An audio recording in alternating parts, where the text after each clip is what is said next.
T'as déjà vu une IA coder une interface entière pendant que toi, t'as encore du mal avec Alt-Tab? T'as déjà voulu balancer un projet complet à une machine et lui dire débrouille-toi? Alors laisse-moi te présenter DeepSeek V3. C'est un modèle non pensant, c'est-à-dire qu'il te balance la réponse directe, sans réfléchir, sans pause, sans amour. Et malgré ça, il code mieux que ton cousin qui a fait 2 bootcamps et une crise de foi. Il est aussi bon, voire meilleur que GPT 4.5, Claude 3.5 et toutes les autres IA premium qui coûtent l'équivalent d'un rein par million de tokens.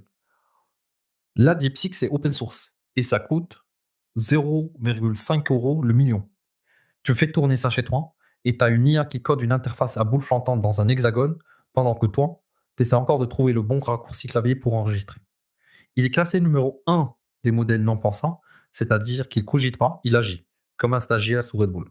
Mais attends, c'est pas fini, car Google a balancé Gemini 2.5 Pro.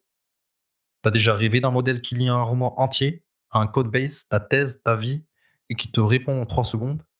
T'as déjà eu envie de balancer 700 000 mots dans une IA juste pour voir si elle explose? T'as déjà rêvé d'un truc qui comprend texte, image, vidéo, son, et peut te battre aux échecs et à Mario Kart? Bienvenue dans l'enfer selon Google. Gemini 2.5, c'est comme si ton ordi avait fusionné avec un dieu grec, une imprimante et un psychologue.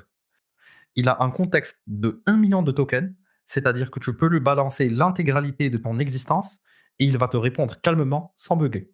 Et en plus, il est multimodal. Texte, image, audio, vidéo, tout.